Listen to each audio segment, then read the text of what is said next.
pass around an email list. Please put your name and your email down. If you've already done it sometime, like Wayne, we've got your email. I get it. I've gotten it like 5 times. So you don't need to write it down if we already have it. You can unsubscribe at any time, and it's not a commercial list. It's a community thing. We let people know when things are happening. Other logistics. We got some snacks and tea and coffee. The coffee is donated by the Redwoods here in town, which we really appreciate. We also accept donations for the refreshments that are there in the back. That kind of helps that go. We are also accepting donations for things like a new screen, which I think we purchased. Right, Julia? Yeah, so we did. We're growing. But anyways, there's a donation box over here on the counter as well. And I didn't put them on your seats tonight, but we always have comment cards, and we've got some of those over there. I'll probably pass those around. Every one of the lecture series topics that we've had on this last year and this year has come from requests from the audience. So seriously, if you might be here another month, write something down. I mean, we got this year figured out. But for 2019, we're filling that schedule already. So if you'd like to hear about something. A quick look ahead. We got a blank space on this one. We do have that filled. Joshua Reese is a professor at Fresno State, and he's going to talk about eDNA. Yeah. So come find out what eDNA is all about. Collecting environmental DNA and what that tells them about species evolution. And then the next month, an archaeological view of native use in Wawona. That's going to be about archaeological resources kind of specific to our area, so that should be really interesting. And the rest of them are on here.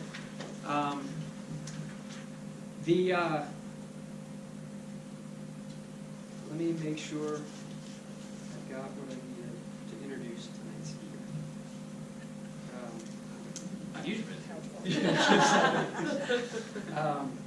Greg Stock is here tonight to talk about glaciers in the Sierra Nevada. He is the first ever park geologist in Yosemite National Park.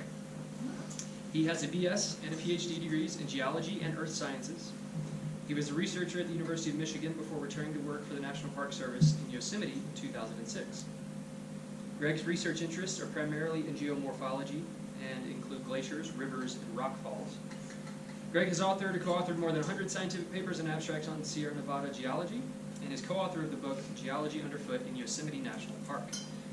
Greg lives in Yosemite Valley with his wife and daughter, and after the lecture you have to ask him about the time he got airlifted off of El Cap.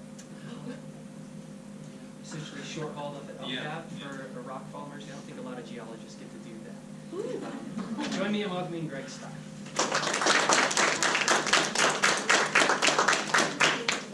Hi. I really like this little lecture series. I'm glad you're all here. So I'm going to talk to you tonight about glaciers in Yosemite, and we're mostly going to take kind of the short view because I'll be telling you about the 2 remaining glaciers. We'll talk about whether they actually deserve that term or not. In Yosemite, the Lyell and McLure glaciers. But I also want to try to put that in some context for you, because glaciers are disappearing now in Yosemite. They have disappeared before. Glaciers have come and gone over long time scales. But I'll also try to help you understand how what's happening with these glaciers now is different than what's happened in the past. So I'm calling this the rise and fall of Sierra glaciers. Do you think we could cut the lights, James, on the screen? We got 2 settings for you. We can go all dark, Ooh. partial dark, partial dark. That's good. That's good. Partial? Yeah. Yeah. Don't want anybody nodding off. Yeah. You wouldn't do that. So I've given some version of this talk a whole bunch of times, and I'm a scientist by training, and the first several years that I gave this talk, it was really sciencey. And that's not the talk I'm going to give today, because I've gotten some good input, and I've just gotten better, I guess, at telling the story. And part of it is just being more comfortable with telling stories. But part of it is also this statement here, which is that when you're talking to people about climate change, which is a really emotional issue, a really political issue, it can be hard sometimes to get through to people. And the advice that social scientists are giving physical scientists like me is to try to get people to connect and resonate with the impacts wherever they are. right? So that it connects with some experience they have. And has anybody been to Lyell or McLure Glaciers? A couple of people, but yeah, mostly not. They're sort of far away. They're like 12-mile hike from Tuolumne Meadows. It's not an easy place to get to. There's only a handful of places close to a car where you can even see them in the distance. So most people are not going to have the same sort of experience that I have with the glaciers. But what I'm going to try to do is take you there and share the experiences that I've had, and then encourage you to try to connect to your own experiences throughout the park. So the first thing, obviously, is that glaciers are just absolutely fundamental in Yosemite National Park, right? I could give lots and lots of talks about the geology of Yosemite, but I'm going to distill it down to just 3 words: glaciers on granite. That right there is the essence of Yosemite geology. That really explains why this place is a national park and why there's 5 million visitors a year that come here. Because of the very hard granite and the fact that that granite has been sculpted by glaciers, leaving behind stunning landscapes like this one at Olmsted Point, right? So glaciers have scoured out the valleys, they've created these beautiful sharp peaks, all just like these acres and acres and acres of polished, gleaming granite. That's all a function of glacial erosion. And we talk about the Ice Age, but there wasn't just a single Ice Age. Over the last 3 million years or so, glaciers have come and gone from the Sierra Nevada landscape and Yosemite dozens of times. So there have been lots of Ice Ages, glaciers coming and going. And if we just look at the most recent glaciation that occurred about 20,000 years ago, it looked something like this. This is actually a computer simulation of Yosemite. Sort of looks like an animation, showing glaciers growing and shrinking across Yosemite over about a 20,000 year time period. So, let's see, well, one is over here. Here, this is Yosemite Valley. This is Hetch Hetchy Valley. And this big lake back here is Mona Lake, which expanded and contracted about as much as the glaciers did. So, the glacier growth and retreat was driven by natural climate change. It has to do simply with the way the Earth moves around the sun and how much heat it gets from the sun. There are cycles of these glaciations that are 20,000, 40,000, and 100,000 year cycles. So the 20,000 year cycle was the most recent one. It wasn't the largest glaciation that Yosemite's ever seen, but it produced most of what we see in the landscape in terms of the polish and the erratics and stuff. Could I interrupt just 1 second? Sure. I don't think that that's the best image screening. The light should be darker. You want to go darker? Let's try it. Maybe it's age. Now it's just, No. now you can see something. Is that better? Oh, yeah. Okay, cool. Well, then I'll let it run one more time. Thanks for it. So, this is a little timeline here, and in a moment we're going to get to what we call the last glacial maximum. That was 20,000 years ago, this moment in time. Boom, right here. That's the maximum amount of ice in Yosemite recently, 20,000 years ago. And by about 10,000 years ago, the ice had mostly retreated back out of the valleys and up to the high cirques of the Sierra. And by about 8,000 years ago, there was probably no ice at all in Yosemite, even up around where Lyell and McLure are now. So when you look at the Lyell Glacier, there's a photograph of the Lyell Glacier today. This is not the remnants of the last glacial maximum, of the Tioga glaciation 20,000 years ago. It's actually part of a much shorter duration cold period called the Little Ice Age, which began maybe 1,000 years ago or so, and we started coming out of that, and the climate started warming around 1850, which, coincidentally or not, is also the start of the Industrial Revolution. Is that the one we see from Saddleback Lake? Yes, you can see the Lyell Glacier and the McClure Glacier both from Saddleback Lake. Yep. So let's talk a little bit about glaciers in the Sierra Nevada. We sort of take it, well, maybe not everybody knows that there are glaciers in the Sierra Nevada, but I think most people know that glaciers were in the Sierra Nevada at one time, but that wasn't always commonly accepted. Josiah Whitney in the late 1800s was the director of the California Geological Survey, and his his belief was that Yosemite Valley was not carved by glaciers, that it was actually created by earthquakes and catastrophic downdropping of the Earth's crust there. This guy, John Muir, was actually living in Yosemite at the time and noting lots of evidence in the form of these glacial striations and the moraines and everything. And he and Whitney were butting heads on this. And unfortunately, Whitney kind of dismissed Muir as a sheep herder only, not a Yale-trained geologist. But this kind of got under Muir's skin, and he set out to demonstrate that there were, in fact, glaciers in the Sierra Nevada. And if he could do that, that would really bolster his case for glaciers sculpting this whole landscape. So in the year 1871, he set out to the Clark Range, and he has this really nice description here of finding, as he would say, a living glacier. He would probably say, a living glacier. And there it is. Like, he comes over this moraine, there's this sprawl of ice there. It has the banding in it from annual ice accumulations. It has crevasses. There's a bunch of water coming out of the glacier that looks like milk because it has so much suspended sediment from the erosion of the glacier. Bingo. He finds a glacier in 1871 and quickly lets Whitney and other folks know that there is in fact ice in the Sierra Nevada, and I'll continue that story in a minute because Muir had to do more work to convince them. But that was the first documentation, right? The first time where somebody made observations and proved definitively that there in fact are modern glaciers in the Sierra Nevada. And it's a little hard to see in this map there, but all those little red spots are glaciers or ice patches or something that we would consider either now or in the recent past to have been moving ice.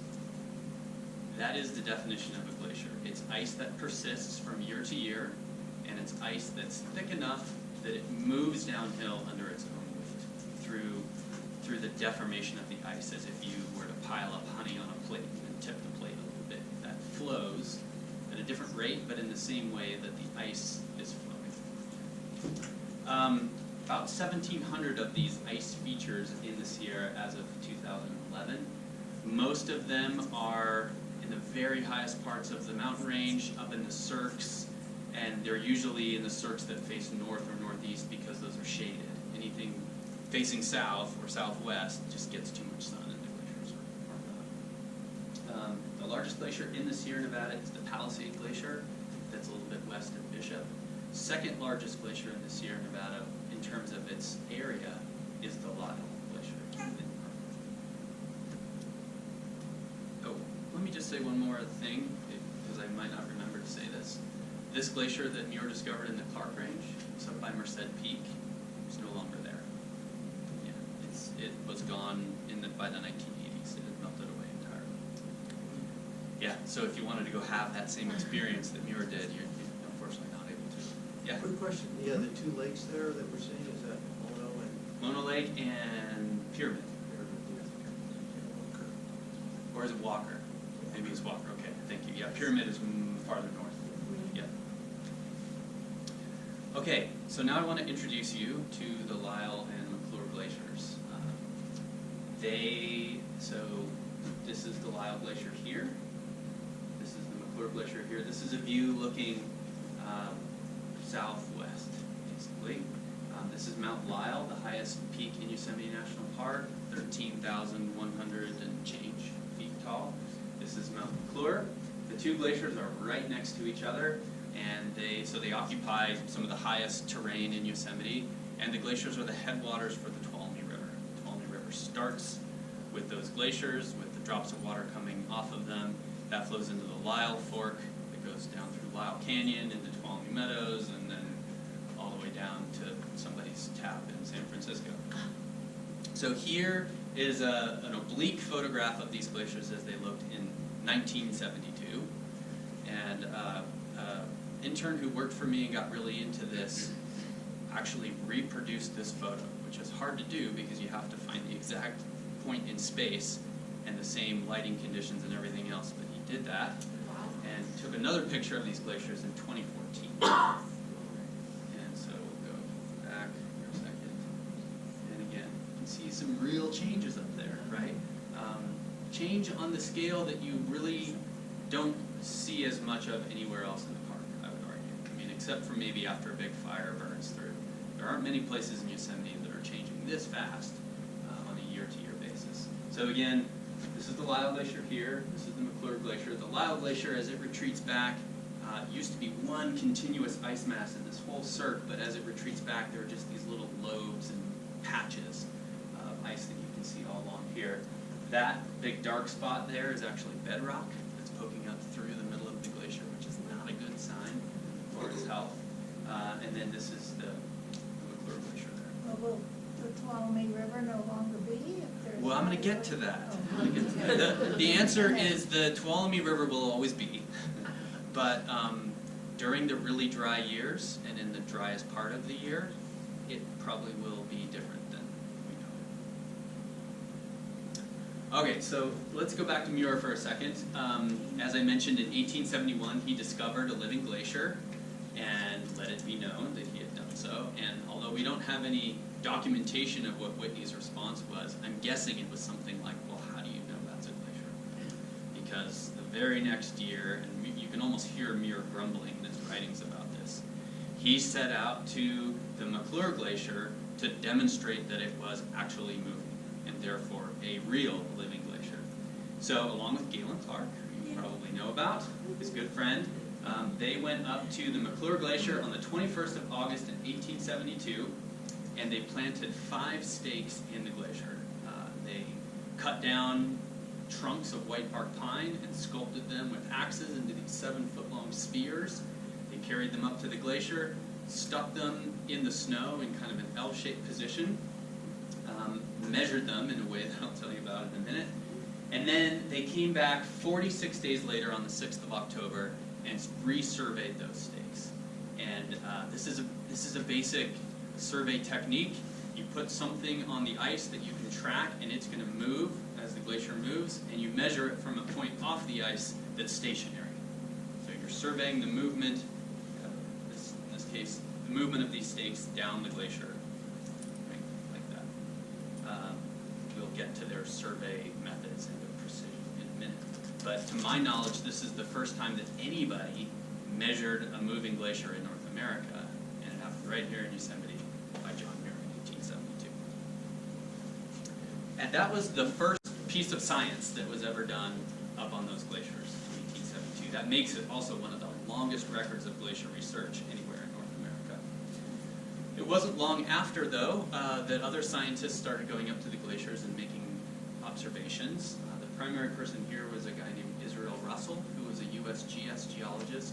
He was tasked, this lucky guy, with defining the geology of the Mono Basin.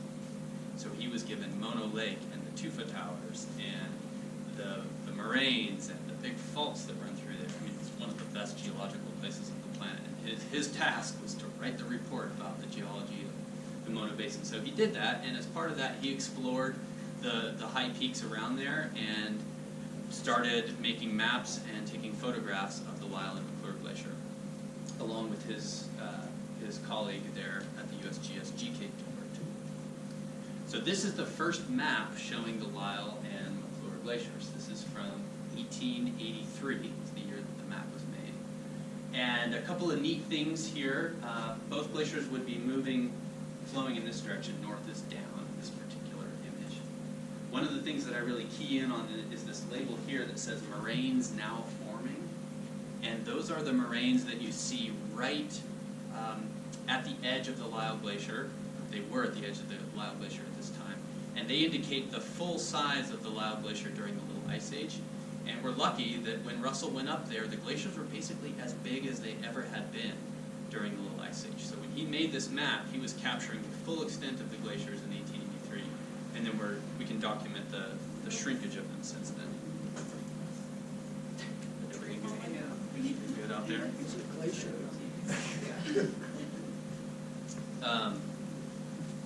Here's one of the photographs that was taken by those folks in 1883. Really amazing, high resolution photograph, black and white, but quite a nice photograph from 1883. And the USGS continued this research from 1883 up to 1903, making periodic visits, taking photographs. And then the next person who spurred a lot of work up at the Lyell and McClure Glaciers was a guy named Francois Mathis. I'm not sure if you've heard of him before. There's a feature called Mathis Crest up near Tuolumne Meadows that's named for him. And this is kind of a long quote, but I encourage you to read it because this was written in 1935. This is way before people knew that global warming was a thing. But he's basically saying it's really important that we measure glaciers because they are sensitive indicators to climate change. And even in 1935, we had constructed our society so delicately around water supply and a stable climate that it really behooves us to keep track of that. And glaciers are one of the best ways to do it. So kudos to this guy. He was probably the first geologist to do a really deep dive into the formation of Yosemite Valley. He ultimately sided with Muir, not Whitney, on its creation.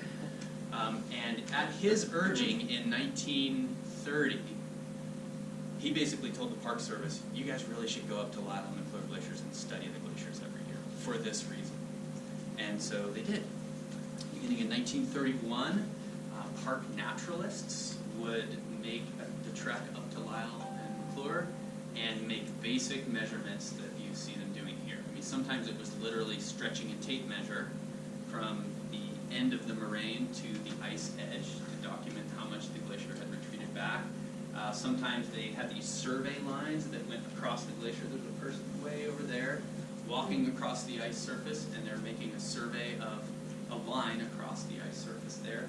They took photographs, they made maps, they tried to put some stakes in the glacier, but they melted out and they were never able to do that.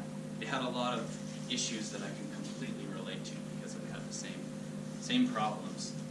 And they probably had a lot of fun.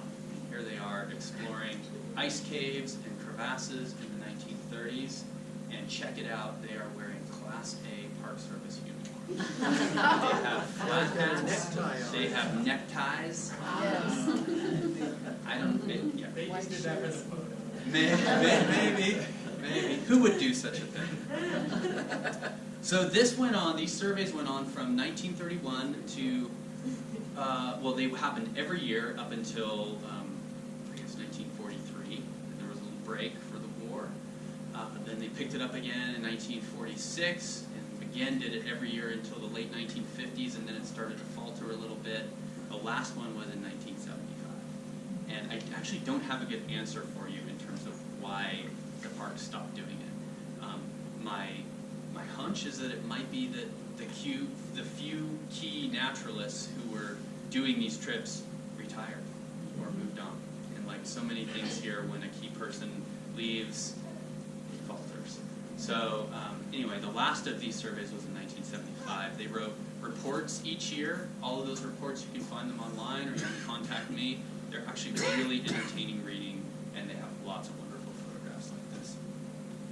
So anyway, from 1975 to 2006, ironically, is one of our least documented periods of time for these glaciers.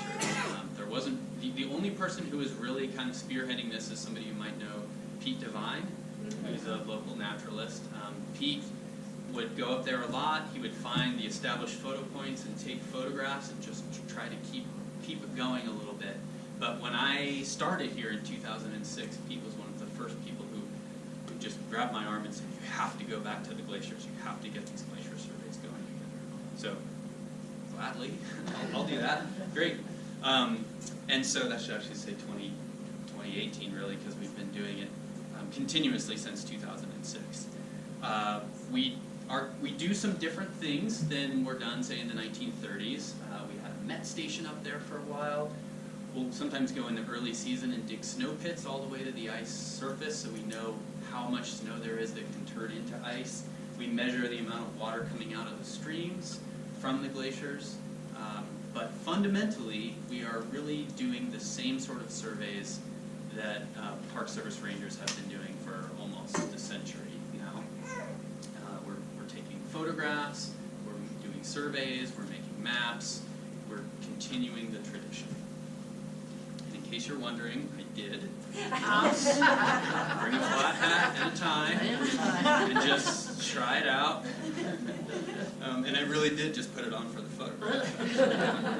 I didn't wear it all the time.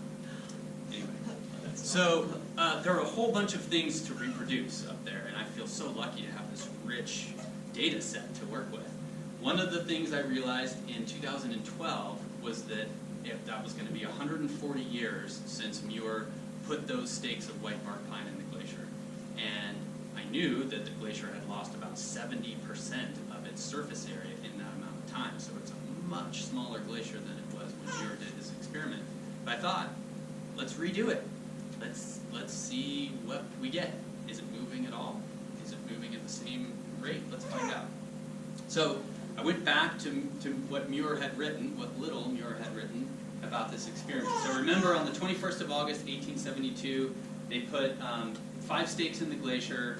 They came back 46 days later and found that on average the stakes had moved about an inch per day. They moved 47 inches over the 46-day period. That's about 1 inch per day. Not very much, but measurable, for sure, measurable. Especially with satellites and lasers and stuff that we have. How did Muir do it? I dug really, really deep, and here's the most I could find about it.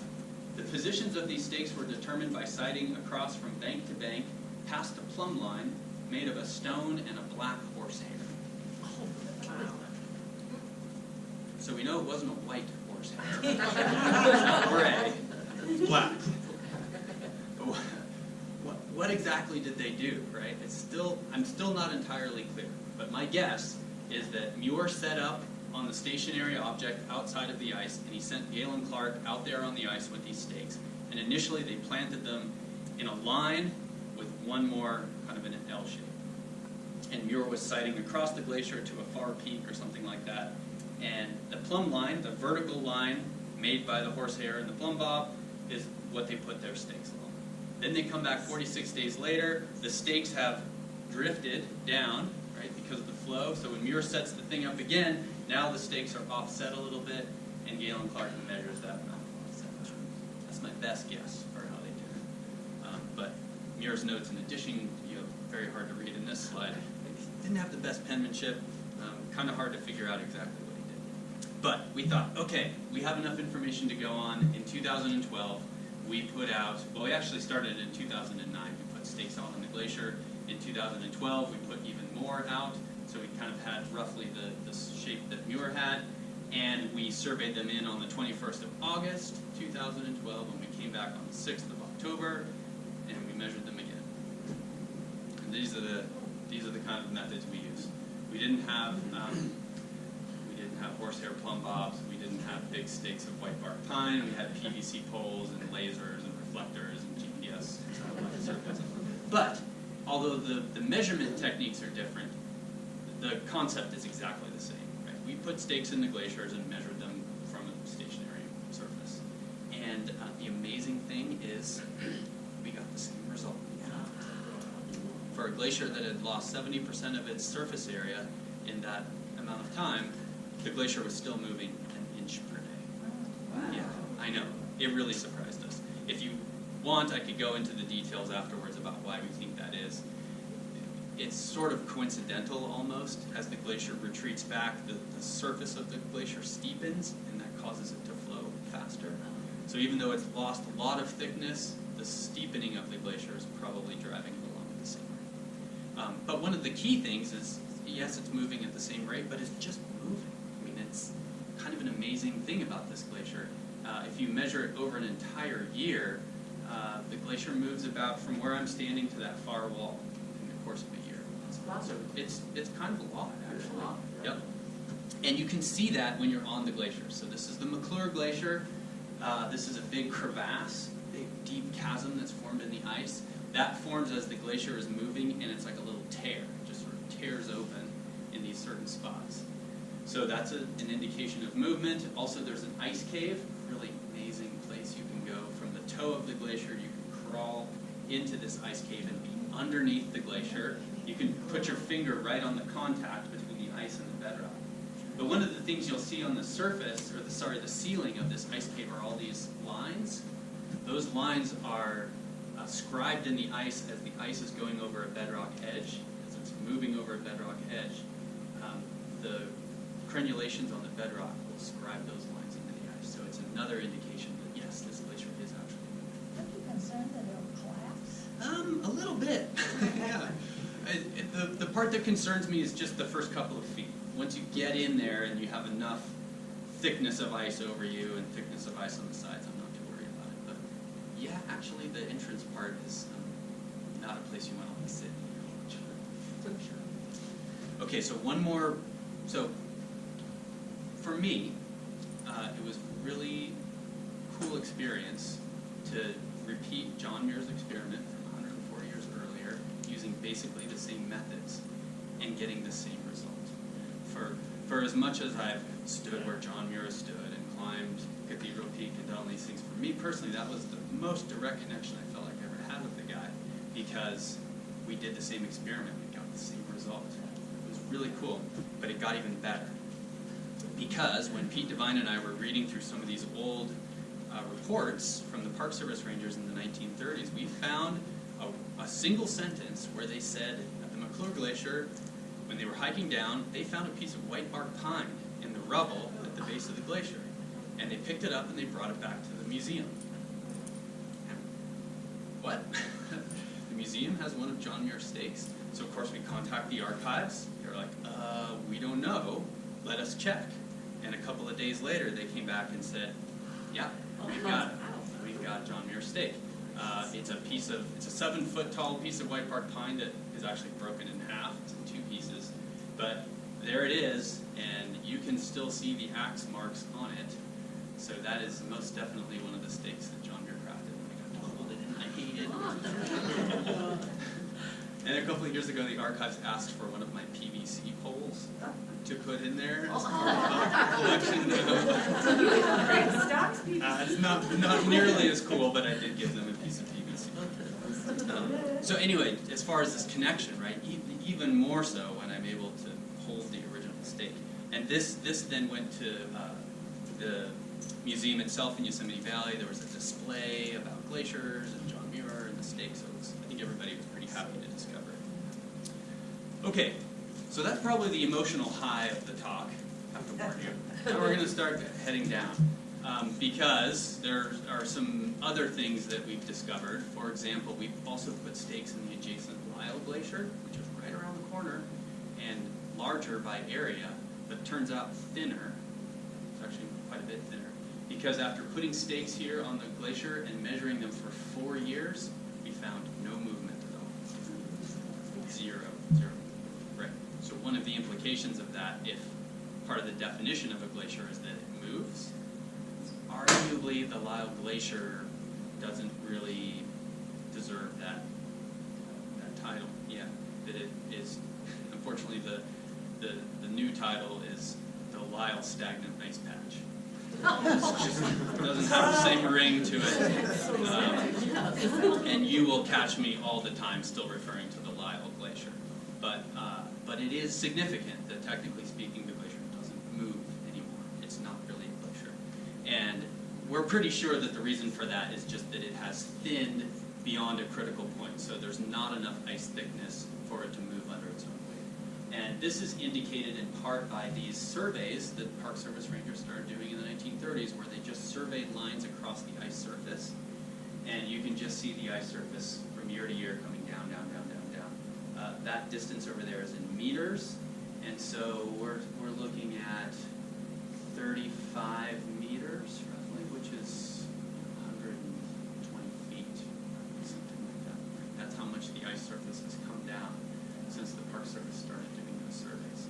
And even just in the short amount of time that I've been doing the surveys, you can see some real changes up there. This is a photograph of the Lyell Glacier from Mount McClure. And between 2010 and 2015, this is that bedrock patch that I mentioned. So you can see bedrock sticking up pretty much in the middle of the glacier. And that's a very strong indication that it is not a big, thick lens of ice. Right? It's actually probably quite thin there, all along the edges. And that's why it's stagnant. It just doesn't have enough thickness to flow. That's a question, Greg. Sure. What's the approximate square yard or meters of the existing? Boy, they're pretty small. Like, I think it's about 2/10 of a square kilometer. Something like that. Yeah, and maybe another way to say it is if you're fairly adept at walking across an ice surface with crampons on, it would take you about 10 to 15 minutes to walk across that part of the glacier. Yeah. Okay, we can represent the retreat, the loss of ice in these glaciers in any number of ways. Because we have maps going all the way back to 1883, we can sort of make simple moving maps, if you will, like this. So what I'm going to show you is the retreat of the Lyell and McLure Glacier in map view, and if you look at that little box there on the left, you'll see it plotted as well. So I'm just going to go from 1883 to 1903, 1931, 1944, 55, 72, 1993, 2003, right? You can sort of see how they're shrinking back. There's 2012. And I want to pause for a second with 2012 because if you lived in California in 2012, you know that was the start of the drought, right? 2012, 13, 14, 15 were all very dry years. And they weren't just dry, which means not very much snow up on the glaciers, but they were warm. The winters and the summers both were exceptionally warm.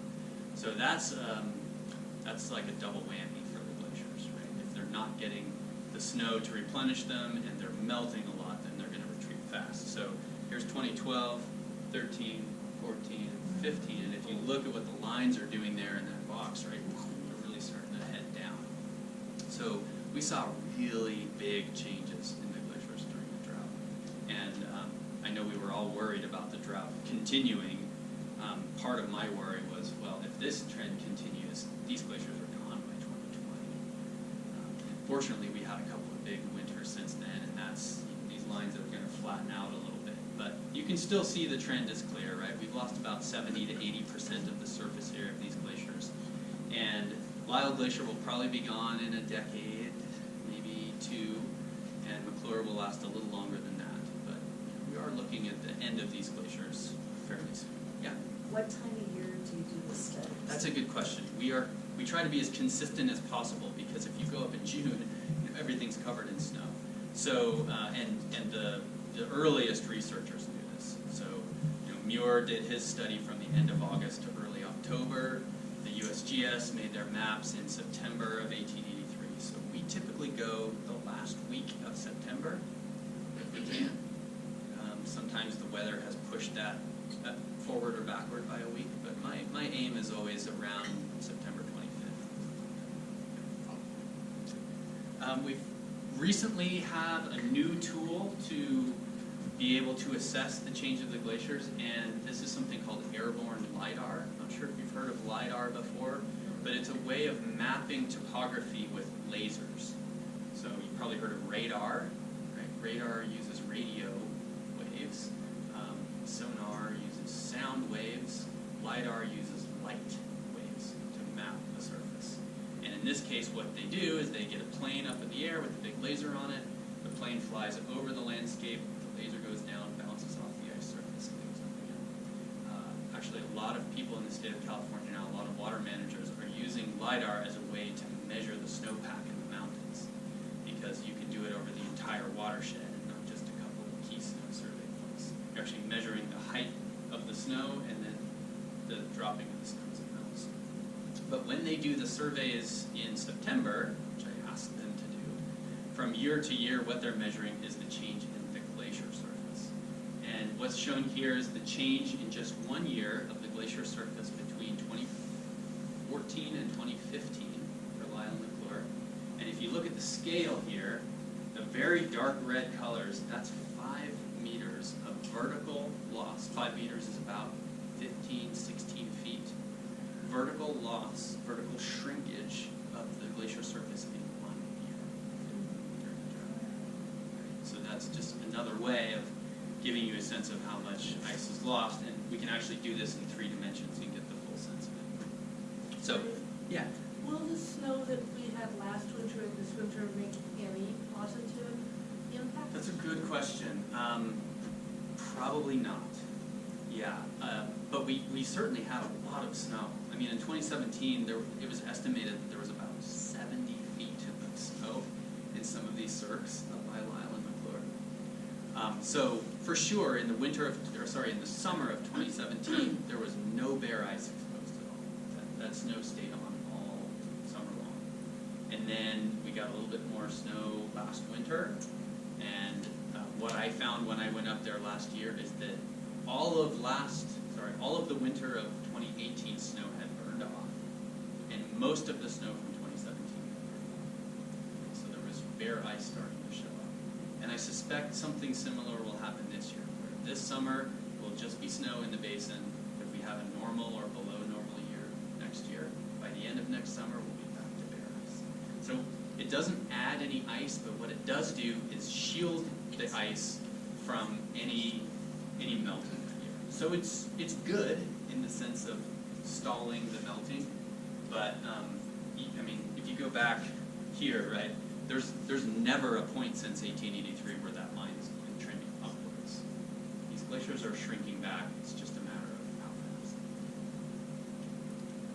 fast. So we have fancy laser-like ways of measuring the glaciers, but fundamentally, I still think one of the best ways to convey to people the change is to just do repeat photography. So here's a picture from 1883. Here's the same image from 2015. Right? It's just easier to grasp. I think we can all relate to the change that's occurred up there by just seeing how much ice has gone from the landscape. Here's another example from 1903, and the same spot in 2015. So your question was about the Tuolumne River and what the disappearance of the glaciers will mean for the Tuolumne River. The first thing I want to say is that the glaciers, because they're relatively small, don't really provide that much water in total. I calculated that even in a year where lots of ice is melting, the amount of water produced from the glaciers represents less than 1% of the volume of Hetchetchee Reservoir for that year. So by far, the dominant runoff in the Tuolumne River is from snowmelt. The kind of snowmelt that's occurring right now. That's just the vast majority of the water. But what happens in a year like this, I think this was 2013, when it's a drought year, there's not very much snow, we have a hot summer, and by, say, July or August, all the snow's gone. There's just no more snow in the mountains to melt. That's when the glaciers become important, right? Because the glaciers will continue to melt, they will continue to feed the Lyell Fork of the Tuolumne, and they're actually an amazing buffer because the hotter it gets, the more they melt, the more cold water they deliver to the system, right? So, in terms of the hydrological impacts to losing the glaciers, I think we're going to see it in the drought years, and especially like in the late summer and fall. And this is maybe the most sort of sciencey plot that I'm going to show you, but I think you can follow along. I'm showing what's called a hydrograph. It's the discharge of the Tuolumne River through time, beginning in June of 2013 and ending in November of 2013 for the top panel and 2014 on the bottom panel. Right? So these are two drought years. These are two of the really dry years. The blue line is the hydrograph for the Lyell Fork of the Tuolumne just below the glaciers, where Lyell and McClure Creek come together. So within half a mile maybe of the glaciers, so really close to the glacier. It's pretty much capturing glacier melt once you sort of get into this stable period here. The light blue is the Tuolumne River by the Tuolumne campground, right there at the road bridge, by the grill, right? That's the Tuolumne River 12 miles down the street. And the key thing to see is that at some point, once the snow melt is gone, those two lines converge, right? They're basically the same line, which means that the amount of water up there by the glaciers is the same amount or really, really close. It's about 90% of the flow into Tuolumne Meadows. Everybody getting there? Yeah. So another way to say it is if you're in Tuolumne Meadows in a drought year in September and there's no glaciers, your flow is going to be about 10 to 20% of what it is right now with glaciers. So if the glaciers finally disappear, that's a big source of late season water that's not going to be present. So in terms of the impacts of these glaciers disappearing here in the next few decades, hydrology is going to be one of them. And the aquatic ecosystems, the riparian ecosystems, meadow ecosystems that have evolved along the Lyell Fork. They're going to have to adapt. Hopefully they can. So that's all the stuff that I was comfortable with as a scientist, but the more I started to give this talk and kind of reflecting on all the time that I spent up there, I started to think about the glaciers a little differently. For one thing, they're archives of information beyond just scientific information, and I'll give you a cool example. There's another ranger in a Class A uniform in 1933, crouched next to a mummified Bighorn sheep that was melting out of the Lyell Glacier, and it had been encased in ice for probably at least a century, and it was melting out. And part of the reason why this is really neat, a neat find, is that in 1933 there were no Bighorn sheep anywhere in Yosemite. They were once numerous. They had all perished locally because of mostly diseases transmitted to them by the domestic sheep that were grazed in Tuolumne Meadows. So there were no Bighorn sheep in Yosemite in 1933, and for many, many decades thereafter. But about 10 years ago or so, scientists started thinking about trying to reintroduce a herd within the middle of Yosemite where it would be far from the border and well protected. And they started thinking like, well, how about not Lyell? Is that a good place to put them? And I was able to say, well, yeah, they were there. There was definitely at least one sheep there. It didn't fare so well, but anyway, in March 2015, they reintroduced the Cathedral herd, which basically spent this winter at the head of Lyell Canyon, right next to Lyell and McClure Glaciers, so they're back to where they were. But that's the kind of information that we have courtesy of the glaciers in their archive information. How many's in the herd? Good question. They haven't done the tally for this year. The big winters are always kind of hard on them. But there's probably about a dozen. I know last year there were 3 lambs in that herd, so they are, there's actually, I think, 3 generations of sheep in that herd. But they haven't, to my knowledge, I should know because my wife's the biologist, but to my knowledge, they haven't done the surveys yet to know how they fared this winter. The other part of kind of losing this legacy with the glaciers for me is the legacy of all of the people that have spent time working up there. This is a sketch by John Muir of himself climbing up over a glacier. It's a really cool little sketch. And it just gets me thinking, John Muir was the first person to study these glaciers. I might be the last one, which is kind of a weird thing, especially for a geologist to think about, because we usually study rocks and things that are timeless and don't disappear, and you always just build on the work of other scientists going off into infinity. But with something like a glacier that's disappearing, there comes a point where it's just going to be gone, like that glacier that Muir found in 1871 in the Clark Range. It's just gone, and then it's not really something of interest anymore. So that strikes me, and one of the effects that's had on me is to try to go beyond just doing the science to trying to find different ways to tell this story and trying to bring a bunch of different people up there. So I want to show you a quilt. It's a really big quilt that a woman named Ollie Peterson made of the Lyell and McClure Glacier after I took her up there in 2010 or whatever. Right? So this is sort of her artistic interpretation of what's happening there at the Lyell Glacier. And she actually did 2. You might recognize this one, right? Those are the transects that the early park rangers did, all the way, including me, up to the present. So she made this big cool. And then this is a watercolor painting that my daughter did when I took her up to the glaciers, and she's pretty good. That I took her up there a few years ago to show her the glaciers. Where's your daughter? Before they, didn't at that time. To just try to get as many people up there as possible before they disappear, and just, to have their own experiences. So I will end with this quote again, and I guess the thing I want to say, for me the glaciers are how I experience climate change in the park, because I'm up there a lot and I see it happening, but it's by no means the only place in Yosemite that is changing, it's being affected, and you probably all have your own experiences. So I just encourage you to think about those, tap into them, share them with other people. Thank you. Great.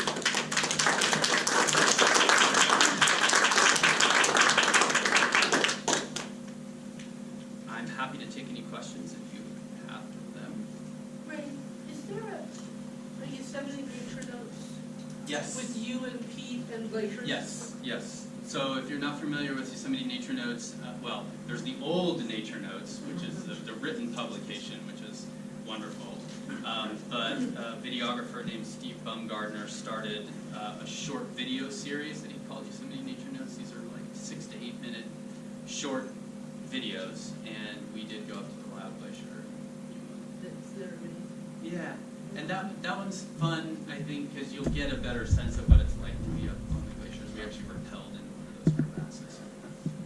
Didn't have to, per se, for the science. It was fun. Yes? Excellent presentation. I'm happy to take any advice, actually, because like I said, when I started this, it was pretty rough. So what kind of winters or weather patterns do we need to see to start To start growing a glacier again. growing a glacier? And it would happen. You know, my guess is that this winter that we had just now, which was one of my favorite winters ever, such a great winter, in part because there weren't massive debris flows onto the roads in the burned area. We sure got lucky there. I think we would need a winter like this or larger every year for about 50 years. Okay, that puts it in perspective. Yeah. That's my guess. For them to start growing it. For them to grow to the point where they would actually start moving forward instead of retreating back. I know, it's a big ask. No, I think that's what we're missing, is an understanding of whether we're gonna get there. Yeah. Yeah, and I think, you know, in part we can probably rule that out because that's just not the way California's weather patterns work. You know, it's feast or famine, as you well know here. So we're going to have some dry years here in the near future. That's just the way it works. But the other thing to say is that because of greenhouse gas emissions and the changes in our atmosphere, we've pretty much ruled out that possibility, at least in Yosemite. We're not going to enter another glacial period or ice age probably anytime soon. What about all of these studies, water consumption? Is anyone taking this to that educational thing about in 20 or 30 years, the water flow, lack of drinking water downstream, whether it's my house in Roland or people in San Francisco? Yeah. Things have to change in how we use water. Well, I think you all living in Wawona, right? You're kind of at the forefront of that because during the drought, the Wawona water supply is one of the more sensitive ones to stream flow. You don't have the luxury of having glaciers in the headwaters for the South Fork of Merced. It's not glacier fed. So during those drought years when there's not very much snow and there's no glaciers, the flows don't flow. But there, you know, the park has a conservation plan that they implement in those times, and it's worked well. Everybody seems to rally for that. So yeah, I mean, that's a bigger question than I'm able to answer, but it's important. And again, I think that one of the biggest impacts in terms of water supply when the glaciers disappear is that it's going to be a long walk from Tuolumne Meadows over Donahue Pass with no water. Like the Lyell Fork might be dry, and you're going to have to carry a gallon of water with you because you can't just dip your bottle in the stream. Yes, you had a question. Yeah, my thought was similar to Carolyn's. Is there a way to bring your message directly, say, to the people that are users of the San Francisco water district? Because they're the ones who are going to be directly affected by this glacier. Yeah. So again, I want to just reiterate that I don't think that San Francisco's water supply is endangered as the glaciers disappear. It's just too small. It's like a drop in the bucket, literally. But the late season flows and the sort of stabilizing base flows are going to be affected. And when was it, a couple weeks ago, I gave a talk to the San Francisco Public Utilities Commission and their stakeholders to give them a sense of what's happening at the top of the Tuolumne watershed. Good. Yeah, they were receptive. Yeah. So are you supportive of the resort retreat? Oh. No, I actually don't really think I'm allowed to answer that because I'm a park ranger, and the Park Service is officially neutral on that one, because we do what Congress tells us to do. And right now, Congress has told us to abide by the Raker Act, and that's what we do. I think I can say that opinions within the Park Service vary a lot on that, in terms of, is that the best restoration project we could put our effort into? What would happen to Hetch Hetchy Valley if there weren't water in it? What would it become? Market. Yeah, that's what I heard. Question from Schroeder. In teaching the natural history of the world, Yep. it used to be that the glaciers never made it down this far, but in the map that showed that it came all the way through. So the question was, what evidence can you point to? Yeah. That you can show people that, couldn't find the glacial polish? No. Yeah, but one is actually a tough spot. How did you determine? So there is something of a terminal moraine that's sort of up near the end of the road in the canyon up there. So that is probably approximately the terminus for the Tioga glaciation 20,000 years ago. And what we know from other places in the park, and especially the eastern Sierra where the glacier record is more complete, is that earlier glaciations were larger by quite a lot. And again, the evidence is subtle, but for example, there is a single boulder in El Portal out in the riverbed in front of the gas station there. A single boulder, but it is composed of Cathedral Peak granite, which only exists in the high country. And in order to have a boulder that large down in El Portal, the glacier from Yosemite Valley must have gone all the way to El Portal at one point. And so by relationship, it makes a lot of sense that there was a glacier in the South Fork that went all the way through Wawona, down into the gorge. I don't think it made it as far as like Heights Cove or anything, but it went pretty far down. Any erratics there? No. Don't match up? Not that I've seen. Yeah, it's Is it about bridge? yes. Yep. I could show you on a map where it is. Yeah, that'd be great. Yeah. It too is subtle. What is the term moraine or What is it? Yeah. So a moraine is a ridge. It can be big or small, and it's made up of sand and gravel and boulders that are just heaped there, and they form at the margins of a glacier, because a glacier is not really like a bulldozer. It doesn't push stuff in front of it. The ice transports the rocks within it and on top of it, so they're more like conveyor belts, and the edge of the ice is the end of the conveyor belt, and so all the material gets dumped right there, and it makes a ridge. Yeah. If you want to see some great moraines, go to the eastern Sierra Nevada. Yeah, there are huge, wonderful moraines there, and the reason that they are so much more impressive there is that that's the rain shadow. It's much drier over there. The erosion of the moraines has been much less. Over here on the west slope, the moraines is just kind of washed out. We're gonna see. Good question that kind of touches on that. Mhm. I've heard that in the valley, it was said where places where it takes at 90-degree turns are those moraines. Often they are moraines, or they're really big rock falls. Yeah, there's some of those too. For example, there's a place called Devil's Elbow by El Capitan, where the road makes a big bend and the river makes a big bend. That's a giant rock. But then you go through El Cap Meadow, go a little bit, and then the road kind of makes some swirly turns where cars often slide off the road in the winter. That's the terminal moraine for the glacier in the valley, 20,000. Yeah, you can learn a lot about geology by just paying attention to how the roads bend around. Thanks for coming. Thank you. Sorry to interrupt that. If you have comment cards, we'll collect those in this basket over here by the donation box. And then if you didn't get your email down on the list, but you want to know about the next couple of lectures, put your email down here. Thank you.